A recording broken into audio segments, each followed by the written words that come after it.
Shalom Bapak Ibu Saudara, apa kabar? Luar biasa tentunya. Puji Tuhan, kita masih diberikan kesempatan untuk bertemu kembali pada kesempatan ini. Bersama-sama kita mau dengarkan firman Tuhan. Dan firman Tuhan hari ini kita akan pelajari satu tema, yaitu tentang kemerosotan rohani. Namun sebelum kita lebih jauh menikmati pembahasan firman Tuhan pada kesempatan ini, Bapak Saudara, mari satukan hati kita bersama-sama berdoa untuk firman Tuhan yang sebentar kita mau dengar. Bapa di dalam surga, kami bersyukur Tuhan, kesempatan ini kami mau dengar firman-Mu. Tuhan, urapi hamba-Mu, pakai hamba-Mu, sehingga firman Tuhan sungguh Tuhan akan menjadi berkat buat setiap kami yang mendengarnya. Dan pakailah hamba-Mu Tuhan yang tidak ada apa-apanya ini Tuhan, untuk menjadi saluran berkat buat setiap kami. Kami mau sambut firman Tuhan di dalam nama Tuhan Yesus. Haleluya. Amin. Tadi dari awal saya sudah sampaikan bahwa tema saat ini adalah kemerosotan rohani, ya. Apa saja sih tentang kemerosotan rohani yang akan kita dengarkan saat ini? Namun sebelumnya, mari bersama kita akan buka firman Tuhan. Kita akan baca di dalam Alkitab Roma 12 ayat 11. Janganlah hendaknya kerajinanmu kendor. Biarlah rohmu menyala-nyala dan layanilah Tuhan. Firman Tuhan sudah jelas ya, tadi dikatakan jangan hendaknya kerajinanmu menjadi kendor, ya, menjadi tidak bersemangat, tidak berapi-api. Dikatakan biarlah rohmu terus menyala-nyala, bergairah, semangat, dan layanilah Tuhan. Bapak Ibu Saudara, tidak bisa dipungkiri bahwa akhir-akhir ini banyak anak Tuhan yang rohaninya kurang diberikan makanan, sehingga mengalami apa yang namanya penurunan kerohanian. Ya, dalam saat banyak kita anak-anak Tuhan gak beribadah di gereja, membuat rohaninya menjadi tidur, ya, tadi jadi kendor, ada penurunan, tidak bersemangat lagi, ya, karena nggak datang ke gereja ya sudah, ya, nggak mau rajin baca firman Tuhan, nggak mau berdoa, ya. Dan iblis sangat senang sekali kalau anak-anak Tuhan itu menjadi males, menjadi tidak antusias datang ke rumah Tuhan maupun mencari Tuhan. Ya. Dikatakan di dalam Matius 4 ayat 4 di sana, tetapi Yesus menjawab, ada tertulis manusia hidup bukan dari roti saja, tetapi dari setiap firman yang keluar dari mulut Allah. Nah, firman yang keluar dari mulut Allah itu adalah makanan buat rohani kita. Dan di dalam Roma 10 ayat 17 dikatakan, jadi iman timbul dari pendengaran, dan pendengaran oleh firman Kristus. Bapak Ibu Saudaraku yang terkasih, kehidupan jasmani dari setiap kita, begitu antusiasnya kita merawat, ya, gak terabaikan kalau namanya kebutuhan jasmani. Masalah makan, ya, pagi, siang, malam, sehari minimalnya 3 kali, belum snacknya, belum jajanannya, ya, cemilannya. Kita sangat begitu peduli terhadap kepentingan jasmani ini. Jangan sampai lapar, jangan sampai sakit. Bahkan di musim pandemi saat ini, dalam adanya virus corona, COVID-19 ini Bapak Saudara, orang-orang pada umumnya membentengi dirinya dengan berbagai vitamin, ya. Menu makanan bergizi, imunnya biar naik, gak mau kalau dia sakit. Sehingga dia belikan vitamin-vitamin untuk tubuhnya, ya. Biar gak kena virus corona, biar mental. Apa ya konsumsinya? Vitamin E, vitamin C, vitamin D3. Ayo sehari makan telur, minimalnya 2. Ya, minum susu, jus, buah, dan sebagainya. Begitu perhatiannya kita terhadap fisik ini, terhadap tubuh ini. Karena kita takut sakit, kena corona, lalu meninggal. Ya, meninggal secara jasmani, ya, gak ketemu lagi sama sanak saudara kalau sudah meninggal. Itu yang ditakutkan orang-orang pada saat ini, ya. Ya. Tetapi mereka lupa seharusnya kehidupan secara rohani juga diperhatikan. Rohani kita juga butuh menu makanan yang sehat. Ya. Rohani kita tidak boleh mengalami sakit, pingsan, atau mati secara rohani. Mungkin secara fisik dia hidup bisa kemana-mana, tetapi secara rohani karena tidak pernah diberikan asupan menu makanan rohani yang sehat, sehingga fisiknya mungkin sehat, gemuk, ya, karena tadi vitamin dan makanan bergizi, tapi rohaninya lemah. Nah, apa sih menu-menu yang perlu buat rohani kita? Yaitu tidak lain adalah firman Tuhan, ya. Makanan yang sehat buat rohani kita. Lewat apa firman Tuhan kita bisa dapatkan? Dengan membaca Alkitab, merenungkan, dan melakukannya dalam kehidupan sehari-hari. Bahkan kita bisa mendengar khotbah-khotbah para hamba Tuhan, ya, baik di gereja, secara offline dan secara online lewat YouTube. Di gereja kita juga ada secara offline dan online untuk saat ini, ya. Syukur kita bisa kembali lagi beribadah di gereja. Nah, Bapak Saudara, penting, ya. Dengan kita membaca firman Tuhan, roh kita dibangun. Karakter kita dibangun. Kita memiliki keintiman dengan Tuhan. Kita mendapatkan pengajaran yang sehat lewat firman Tuhan yang kita dengar, yang kita baca. Ya, jadi itu mendewasakan kehidupan rohani kita. Rohaninya harus gemuk, harus sehat. Jangan hanya fisiknya saja. Terus dilimpahi dengan makanan-makanan. Bisa gemuk, gembul, sehat, tetapi rohaninya krempeng, akhirnya rohaninya mati, ya. Nah, kalau sudah begitu bahaya banget. Kalau sudah rohaninya mengalami kematian, gak cinta Tuhan lagi, gak mau dengar firman, gak mau beribadah. Nah, sekarang kita mempelajari tentang ciri-ciri rohani yang mengalami penurunan atau kemerosotan itu seperti apa. Ya, yang pertama, kasih menjadi dingin. Ya. Kasihnya menjadi dingin. Tidak berapi-api, rohnya tidak menyala-nyala lagi. Dan karena makin bertambahnya kedurhakaan, maka kasih kebanyakan orang menjadi dingin. Menjadi orang yang tidak peduli pada penderitaan orang lain ataupun kesusahan orang lain. Apakah hal-hal yang membuat kasihnya menjadi dingin? Sudah tidak punya roh yang menyala-nyala untuk datang ke gereja, untuk melayani Tuhan, atau mencari Tuhan. Hidupnya sudah masa bodoh, ya.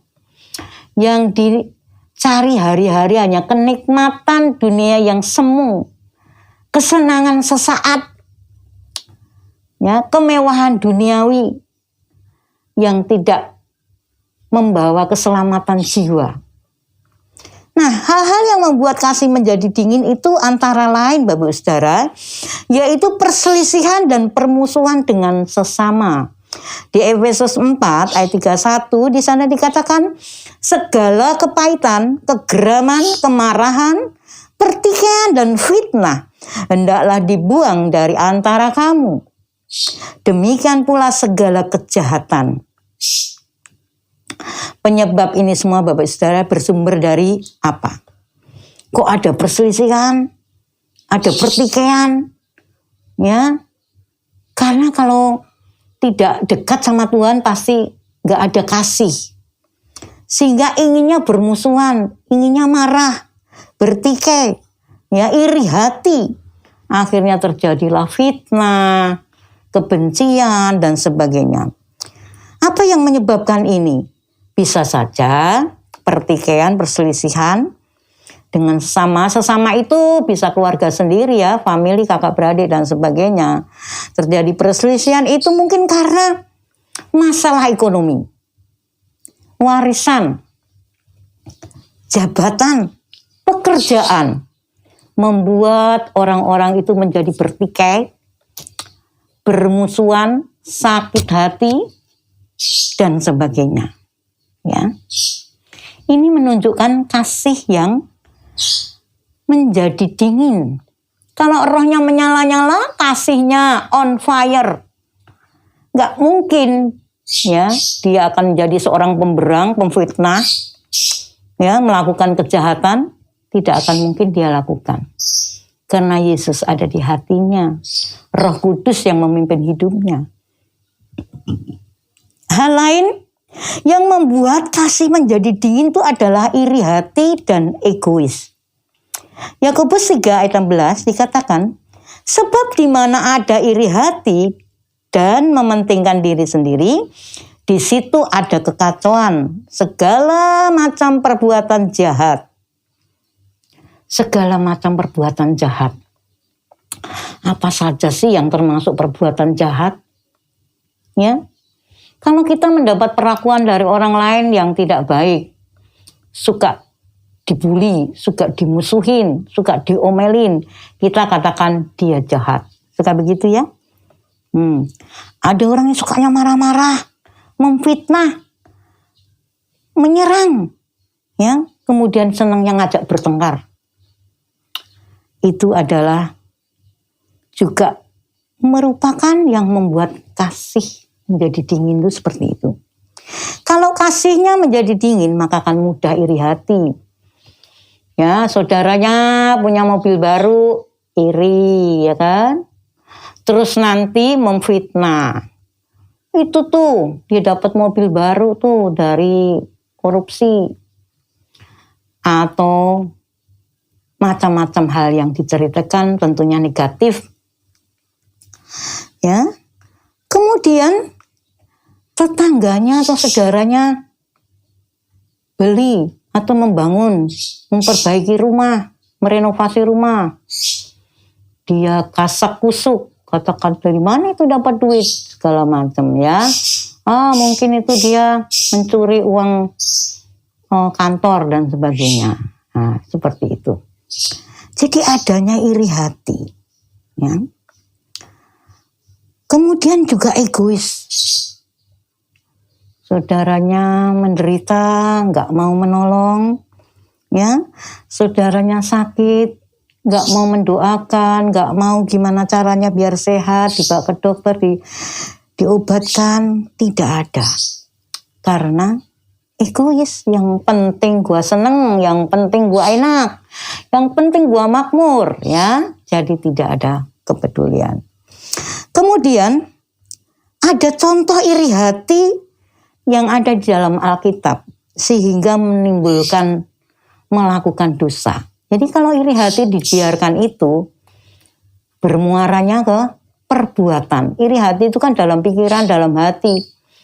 Nah, nanti kalau lama-lama dipupuk, dibina, dibiarkan, akhirnya melakukan dosa seperti membunuh, ya kan?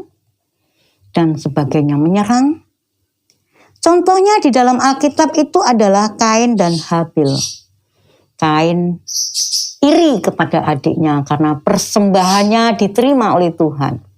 Sementara yang dia lakukan, dia udah merasa memberikan persembahan tapi kok nggak diterima. Dia merasa bahwa Allah itu pilih kasih, hanya peduli kepada adiknya, ya kan?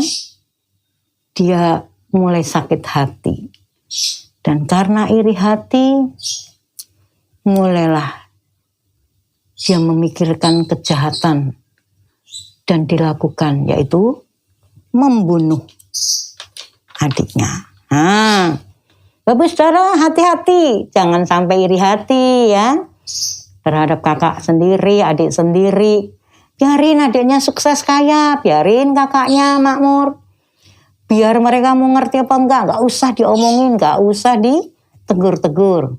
Didoakan saja ya, kasih Tuhan gerakkan menjadi orang yang nantinya tidak egois.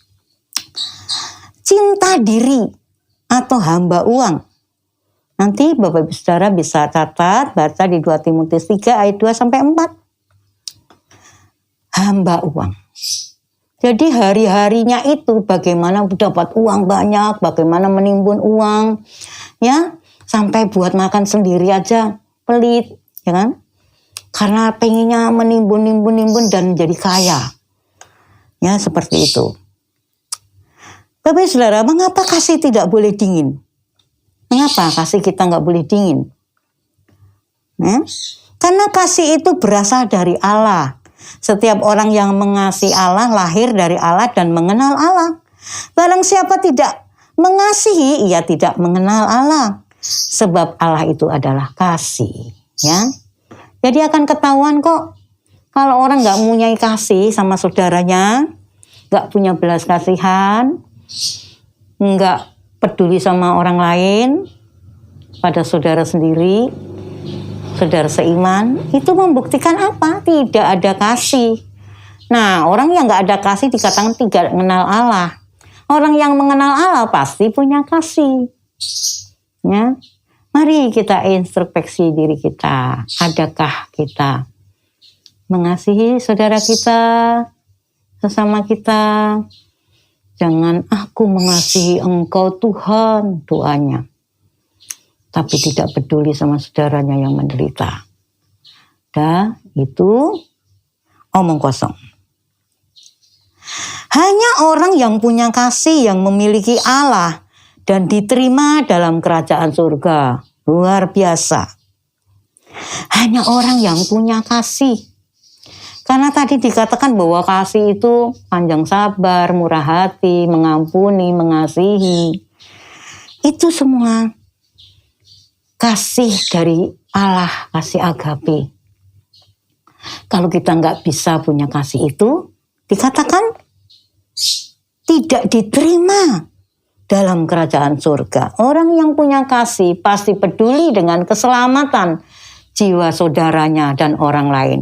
Dan karena peduli keselamatannya, dia pasti akan memberitakan siapakah Yesus, juru selamat itu. Dia akan kasih tahu, ayo datang cari Tuhan. Dia akan mengingatkan saudara-saudaranya yang sudah mulai undur dan sebagainya. Karena kasih. Dia tidak ingin saudaranya nanti tertinggal masuk di dalam api neraka. Tidak diterima di kerajaan surga. Kemana lagi kalau tidak di neraka. Nah, jadi punya kasih. Ya, tidak mencintai dirinya sendiri, tidak egois. Kasihmu akan menjadi dingin bila masih punya dendam, punya sakit hati, masih pelit, masih egois dan tidak peduli sesamanya. Mari tempatkan diri kita. Aku tidak mengalami kemerosotan secara rohani. Kasihku tetap nyala-nyala, tidak menjadi dingin.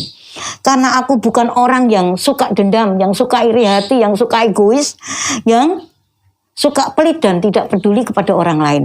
Aku orang yang punya belas kasihan. Tempatkan diri kita sebagai itu, Bapak Saudara. Dan yang kedua, Hanya fokus kepada keinginan duniawi. Tadi ciri-ciri yang pertama kan kasihnya menjadi dingin. Yang kedua, fokus kepada keinginan duniawi. Filipi 3 ayat 19. Kesudahan mereka ialah kebinasaan. Tuhan mereka ialah perut mereka. Waduh, Tuhannya perut. Jadi yang dipikirin apa yang dimakan seperti itu. Kemuliaan mereka ialah aib mereka. Kalau kita memiliki kemuliaan Tuhan, makanya dihormati, makanya disegani, makanya dikasihi. Ya. Kalau kita orang yang berpikir tentang duniawi, itu banyak kan dimusuhin orang lain. Ya. Membawa aib, perbuatannya mempermalukan nama Tuhan. Pikiran mereka semata-mata tertuju kepada perkara dunia. Ya kan? Kalau udah perkara dunia, nggak mikirkan tentang keselamatan diri. Yang dipikirin, ya kenikmatan sesaat. Bisa makan enak, tidur nyenyak, bisa jalan-jalan, bisa punya harta melimpah. Itu kehormatan mereka. Bapak Ibu saudaraku yang terkasih, mereka tidak peduli pada kebutuhan rohani. Yang dipikirkan hanya dunia, bagaimana duitnya banyak, bisa naik gaji, punya posisi bagus, jabatan yang bagus di kantor. Ini keduniawian. Bagaimana aku bisa menjadi orang kaya yang dihormati dan disegani? Itu yang dipikirkan. Ya, jadi hari mereka adalah time is money. Mereka kerja siang dan malam untuk mengejar harta, untuk mengumpulkan uang. Bahkan gak sedikit sampai melakukan hal-hal yang tidak berkenan di hadapan Tuhan hanya untuk perkara duniawi. Seperti contohnya, pengen kaya, pergi ke Gunung Kawi, ya kan? Pengen kaya, dia korupsi. Ya. Pengen jabatannya bagus, nyogok pemimpin dan sebagainya, kasih suap, ya, seperti itu. Yang dipikirkan siang malam hanya seperti itu. Kadang bahkan tidak memikirkan kesehatan. Dia cari uang, ternyata uangnya untuk bayar kesehatannya. Ya, berjuta-juta, puluhan juta hanya untuk pergi ke rumah sakit. Nah, hubungannya dengan Tuhan sudah mulai jauh. Ya, mulai jauh. Kalau kita sebagai anak-anak Tuhan, harusnya kita cari Tuhan. Karena kalau kita mencari Tuhan, artinya kita mencari sumber berkatnya. Kalau kita mendapatkan sumber berkatnya itu, maka berkatnya itu akan menjadi milik kita. Amin, Bapak Saudara, puji Tuhan. Yang ketiga, lebih mengandalkan kemampuan sendiri dan pengetahuan dunia daripada Tuhan. Amsal 3 ayat 5 dikatakan, percayalah kepada Tuhan dengan segenap hatimu dan janganlah bersandar kepada pengertianmu sendiri. Yeremia 17 ayat 5, terkutuklah orang yang mengandalkan manusia, yang mengandalkan kekuatannya sendiri, dan yang hatinya menjauh daripada Tuhan. Hatinya menjauh dari Tuhan. Ya, tidak percaya kepada Tuhan, tidak bersandar kepada Tuhan, tapi kepada pengertiannya sendiri. Merasa diri masih kuat, masih gagah, masih bisa, ya kan? Oh, jadi tidak membutuhkan Tuhan. Tidak ada persekutuan yang indah dengan Tuhan. Yang namanya doa pagi nggak dijalankan, misbah keluarga nggak ada lagi, ya. Firman Tuhan nggak ada lagi. Yang ada bangun tidur di otaknya hanya uang. Bagaimana aku untung, bagaimana aku berhasil, ya. Padahal kalau kita pagi-pagi bangun, memulai sesuatu dengan Tuhan, melibatkan Tuhan dalam setiap pergumulan hidup kita, dalam setiap langkah hidup kita, dalam setiap apa yang akan kita kerjakan. Sepanjang hari itu, kita akan bersama-sama dipimpin oleh Tuhan. Dan kalaupun hari itu kita mungkin mengalami jatuh bangun, percayalah, kita tidak akan sampai tergeletak karena tangannya menopang kita. Amin. Puji Tuhan. Beda banget orang yang dekat sama Tuhan, yang mengandalkan Tuhan dengan yang mengandalkan otaknya, kekuatannya, dan mengandalkan kepada orang lain. Ya. Akan ada perbedaan. Karena itu pesan saya kepada Bapak Ibu Saudara, ya, mari andalkan Tuhan, libatkan Tuhan dalam hidupmu, dalam setiap persoalanmu, dalam setiap rencanamu, dan serahkan apapun yang menjadi kesulitan dalam hidupmu. Jangan diatasi dengan kemampuan kita, dengan otak kita yang kecil. Mari kita bersandar, berserah kepada Tuhan. Dan Tuhan akan membuka jalan. Amin. Tuhan akan memberikan hal-hal yang kita perlukan. Keempat, kembali kepada kehidupan yang lama. Ada peribahasa mengatakan anjing kembali lagi ke muntahnya dan babi yang mandi kembali lagi ke kubangnya. Ya. Sebentar bertobat, sebentar lagi kumat, ya. Adalah ciri-ciri orang yang mengalami penurunan secara rohani. Ketika di gereja berapi-api, menyanyi, rohnya menyala-nyala. Ya, begitu hari Minggu, wah, merasa Tuhan, aku cinta Engkau. Ya. Aku cinta Tuhan. Hari Selasa udah mulai kendor, ya kan? Udah bukan cinta Tuhan, cinta Tuhan. Ya, aku cinta Yesus sepenuh hatiku, bukan cinta Yesus, tapi cinta ses. Jadi andalannya bukan lagi kepada Tuhan, tapi kepada manusia. Pertobatan yang turun naik, yang sementara. Ini menandakan bahwa dia mengalami kemerosotan dan penurunan rohani. Ya. Bila kita suka bodos dalam doa, dalam merenungkan firman Tuhan, tidak suka lagi berbagi dan mengampuni, tidak sukanya kompromi dengan dosa, tidak suka hidup dalam pertobatan, selalu mengejar hal-hal duniawi, itu menandakan rohani kita sedang mengalami kemunduran atau kemerosotan. Bapak Ibu Saudara, mari kita pelihara rohani kita agar terus bertumbuh menjadi dewasa, bukan semakin menurun tetapi semakin naik, ya. Supaya kita juga menjadi anak-anak Tuhan yang luar biasa, ya, semakin naik bukan semakin turun, menjadi kepala bukan menjadi ekor. Amin. Puji Tuhan, inilah firman Tuhan yang kita boleh dengar pada saat ini, supaya kita tidak mengalami kemerosotan rohani, bangun keintiman dengan Tuhan, cari Tuhan selama ia berkenan ditemui, dan cintai Tuhan lebih dari segalanya. Fokus hidup kita harus kepada Tuhan. Amin. Untuk firman Tuhan, mari kita berdoa. Terima kasih Tuhan Yesus buat kesempatan saat ini. Kami sudah dengar firman-Mu Tuhan. Bapa, kalau saat ini kami menyadari bahwa kami sedang mengalami kemunduran, kemerosotan secara rohani kami.